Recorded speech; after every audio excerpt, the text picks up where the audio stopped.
मार का नाम आपको समृद्ध होने से रोक नहीं सकता है। रास्ता खोलने का मतलब है संविधान में सबको जगह देने का काम किया। एससी समाज को सबसे कमजोर लोग समझता है, वो सबसे ताकतवर हो। बिहार में मुख्यमंत्री पद को लेकर सियासी खलबली मची है। कई नाम चर्चा में है, लेकिन अब वो दिन आ ही गया है कि बहुत जल्द नामों का भी ऐलान हो जाएगा। एक नाम खूब चर्चा में, वो नाम है सम्राट चौधरी का। आज सम्राट चौधरी बापू सभागार पहुंचे थे। SC/ST कल्याण विभाग द्वारा डॉक्टर भीमराव अंबेडकर की जयंती से पूर्व एक कार्यक्रम का आयोजन किया गया है। इस कार्यक्रम में पहुंचने के बाद सम्राट चौधरी फिर से पुराने वाले रूप में नजर आए हैं और उन्होंने मंच से दहाड़ते हुए कहा है कि कोई माई का लाल नहीं रोक सकता है। अगर आप अपने जीवन के अंदर शिक्षा को समाहित कर लेते हैं तो आपको समृद्ध होने से। इसके साथ ही मंच से सम्राट चौधरी ने कई बड़े ऐलान भी कर दिए। आप सम्राट चौधरी को सुनिए।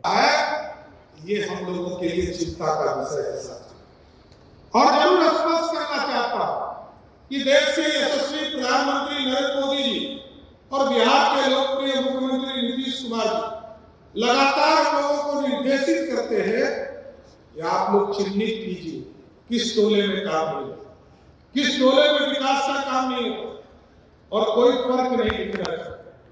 हमारे जो छात्रावास है, हमने आग्रह किया था लखेंद्र जी से कि आप छात्रावास में जाइए।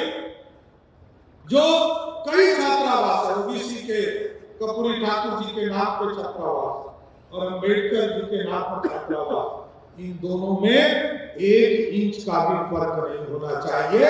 सारी व्यवस्था और इससे बढ़कर हम लोगों ने तय किया कि हमारी बच्चियों के लिए कोई ऐसी व्यवस्था नहीं किया। तो हम लोगों ने सावित्री बाई फुले के नाम पर सभी जिले के हेडक्वार्टर पर एक बालिका आवासीय विद्यालय खोलने का निर्णय बिहार की सरकार ने एक साथ लेने का किया।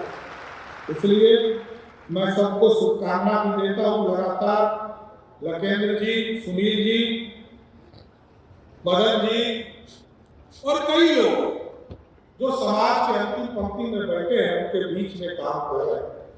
छात्रवृत्ति का एक चिंता रहा है, लोकहित से हो गया है और जरूर आपको आश्वस्त करता हूं कि छात्रवृत्ति हमारा चुनावी एजेंडा नहीं था।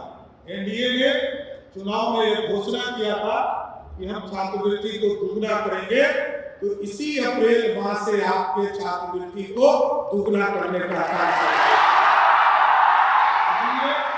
मैं आप तमाम लोगों को विशेष तौर पर बाबा साहब भीमराव अम्बेडकर के जीवन पर जिस तरह उन्होंने मेहनत करके इस जीवन को आपके लिए बनाने का काम किया, आपके समृद्धि को लाने का काम किया, आपके विचारों को सरकार तक पहुंचाने का काम किया और जिस तरह हमारे भाई लखेंद्र जी ने कहा कि शेरनी का दूध पीना, उसी तरह मेरा स्पष्ट मानना है कि आप एक ही रास्ते से समृद्ध हो सकते हैं।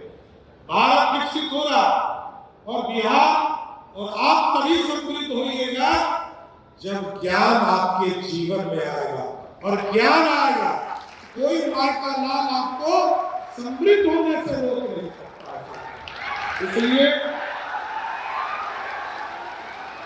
आज फिर से बाबा साहब को याद करते हुए उन्होंने सिर्फ आपको नहीं, दलित समाज को नहीं, एक बड़ी संख्या पिछड़े हो, अति पिछड़े हो, स्वर्ग समाज में जो गरीब है उनको सबको मुख्यधारा में लाने का रास्ता खोला है। रास्ता खोलने का मतलब है संविधान में सबको जगह देने का काम किया। इसलिए मैं उनके जीवन को, उनके चरणों में श्रद्धा सुमन अर्पित भी करता हूँ और आप लोगों से जरूर आग्रह निवेदन करते हुए अपनी बातों को विराम दूंगा कि अपने जीवन को इतना समृद्ध और इतना ज्ञान पूर्वक अपने जीवन को स्थापित कीजिए कि बिहार और ये भारत दलित समाज जो एससी समाज को सबसे कमजोर लोग समझता है, वो सबसे ताकतवर होकर।